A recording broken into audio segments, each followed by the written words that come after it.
2020년 배당 투자, 황금기가 온다는 말 요즘 정말 많이 들리죠? 그런데 말입니다. 이게 그냥 뜬구름 잡는 희망 회로일까요? 아니면 정말 우리에게 제2의 월급 통장을 안겨줄 거대한 흐름의 시작일까요? 오늘 이 뜬구름 같은 소리들 싹 걷어내고요. 제20년 경력의 필터로 진짜 알맹이만 딱 짚어드리겠습니다. 네, 바로 이 질문이 오늘 이야기의 핵심입니다. 제가 닷컴 버블 붕괴부터 글로벌 금융위기까지 20년 넘게 이 시장 바닥을 지켜보면서 배운 게 딱 하나 있다면요. 이런 거대한 변화의 신호는 절대 그냥 지나치면 안 된다는 겁니다. 이번에도 그럴지 감정은 싹 빼고 오직 데이터로만 냉정하게 한번 파헤쳐 보겠습니다. 본격적인 이야기에 앞서서 중요한 점 먼저 말씀드릴게요. 오늘 제가 드리는 모든 이야기는 여러분의 투자 판단을 돕기 위한 참고 자료이지 정답지가 아닙니다. 모든 투자의 최종 결정과 책임은 투자자 본인에게 있다는 점, 이거 정말 아무리 강조해도 지나치지 않습니다. 꼭 기억해 주세요. 오늘 우리가 함께 걸어볼 길입니다. 먼저 세계의 경제라는 큰 숲을 보고 그 안에서 한국 시장이라는 아주 특별한 나무를 찾아볼 겁니다. 그리고 어떤 열매를 딸지, 그러니까 구체적인 종목과 ETF를 골라본 다음에요. 이 모든 걸 나의 포트폴리오라는 튼튼한 바구니에 담는 실전 계획까지 차근차근 하나씩 따라오시면 됩니다. 자, 첫 번째 순서입니다. 숲부터 봐야죠. 개별 종목을 들여다보기 전에 바람이 지금 어디서 불어오고 있는지부터 알아야 하지 않겠습니까?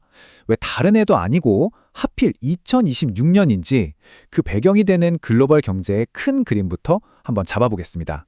골드만삭스 같은 월가의 큰손들 전망을 한번 보죠. 여기서 우리가 주목해야 할 숫자는 단순히 11%라는 총 수익률이 아닙니다. 바로 저기 보이는 배당 2%라는 부분이에요.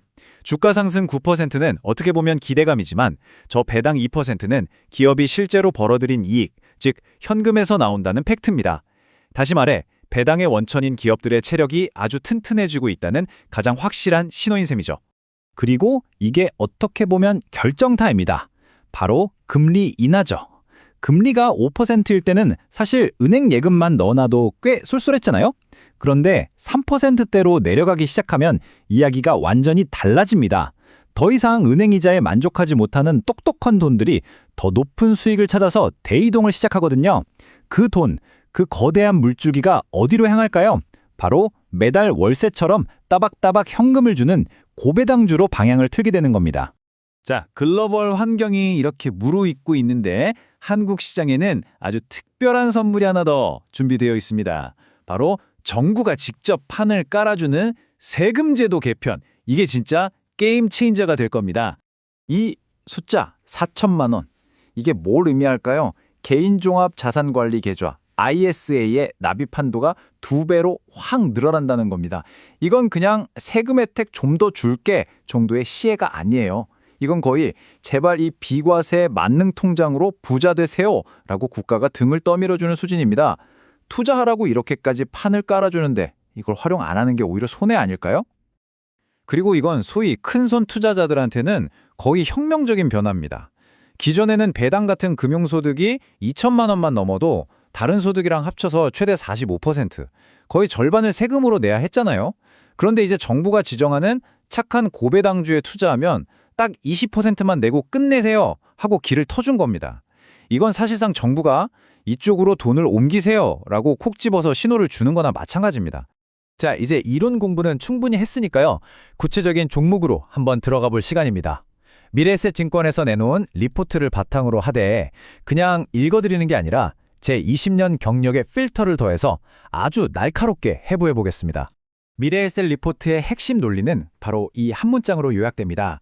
세금 혜택의 수혜는 결국 안정적인 현금 흐름을 가진 대기업, 그러니까 우량 대형주에게 집중될 거라는 거죠. 저도 이 의견에는 전적으로 동의합니다. 변동성 심한 중소형주보다는 확실한 현금 창출 능력 있는 기업이 유리할 수밖에 없죠. 자, 리스트를 한번 뜯어볼까요? HD현대중공업, 예상 배당 수익률 7.6%. 와, 숫자만 보면 눈이 돌아가죠? 하지만 제가 2010년대 조선업 불황 때 정말 뼈아프게 배운 게 있습니다. 이런 사이클 산업은 수주 잭팟이라는 뉴스에 올라탔다가 어닝쇼크라는 파도에 휩쓸리기 딱 좋다는 겁니다. KB금융, 포트폴리오의 든든한 허리 역할은 해주겠지만 본격적인 금리 인하 시기엔 예대마진 축소 우려로 주가가 좀 지지부진할 수 있어요. 현대차는 실적 정말 좋죠. 하지만 미국 대선 결과에 따라 전기차 정책이 확 뒤집히면 한 방에 흔들릴 수 있다는 리스크도 있고요. 리포트의 장밋빛 전망 뒤에 숨어있는 이런 현실 리스크를 읽어내는 게 진짜 실력 아니겠습니까? 국내 시장에 좋은 기회가 있는 건 분명한 사실입니다. 하지만 계란을 한 바구니에 담지 말라는 투자의 제1원칙 절대 잊으면 안 되겠죠? 국내 시장에 예상치 못한 돌발 변수나 원화 가치 하락 같은 리스크에 대비하기 위해서라도 반드시 시야를 글로벌로 넓혀야 합니다. 미국 배당 ETF의 양대 산맥이죠. JP와 SCHD. 아주 쉽게 비유하자면 JP는 월세 잘 나오는 오피스텔을 가진 건물주 컨셉입니다. 커버드콜이라는 전략으로 당장의 현금 흐름을 극대화하죠. 반면에 SCHD는 강남의 알짜 상가를 사서 묵혀두는 컨셉에 가깝습니다. 당장의 월세는 좀 낮아도 10년 뒤의 자산 가치와 배당금이 2배, 3배로 불어나는 복리의 마법을 누리는 거죠. 지금 당장 현금이 필요하신가요? 아니면 10년 뒤에 불을 치우고 싶으신가요? 이 질문에 대한 답에 따라 여러분의 선택이 갈릴 겁니다. 수익률 차이가 시각적으로 확 느껴지시죠? 나스닥 기반의 JPQ는 수익률이 더 높지만 그만큼 변동성은 제 사춘기 시절 아들 녀석 마음보다 더 알 수가 없더군요. 꼭 기억하세요. 높은 수익률은 항상 그에 상응하는 다른 무언가를 대가로 요구합니다. 세상에 공짜 점심은 없으니까요. 자, 이제 오늘 이야기의 하이라이트입니다. 지금까지의 모든 분석을 하나로 녹여서 저라면 이렇게 하겠습니다 하는 구체적인 실행 계획, 저만의 모델 포트폴리오를 보여드릴 시간입니다. 제가 제안하는 배분은 이렇습니다. 40%는 세금 혜택을 극대화할 수 있는 한국 우량주에, 그리고 30%는 달러 자산 확보와 안정적인 성장을 위해 미국 ETF에 투자합니다. 그리고 20%는 경기 사이클에 따라 강세를 보일 수 있는 에너지나 필수 소비재 같은 특정 섹터에, 나머지 10%는 언제든 기회를 잡을 수 있는 현금이나 부동산 간접 투자 상품인 리츠로 유동성과 안정성을 확보하는 거죠. 성장, 인컴, 안정을 모두 고려한 말하자는 균형 잡힌 식단 같은 구성입니다. 자, 그럼 여러분만의 포트폴리오를 만드는 4단계 로드맵입니다. 여기서 순서가 정말 중요해요. 다른 거 다 제쳐두고 무조건 1번, 절세 계좌부터 꽉꽉 채우세요. 10% 수익 내는 것보다 15.4% 세금 안 내는 게 훨씬 쉽고 확실한 수익이니까요. 이 튼튼한 그릇을 먼저 채운 다음에 2단계로 핵심 우량주를 담고 3단계로 해외 ETF로 국경을 넓힌 뒤에 마지막 4단계로 절대 크게 잃지 않는 리스크 관리 규칙을 세우는 겁니다. 투자의 제일 원칙은 돈을 버는 것이 아닙니다. 돈을 잃지 않는 것입니다. 그리고 그걸 위한 가장 확실하고 기계적인 도구가 바로 스탑로스입니다.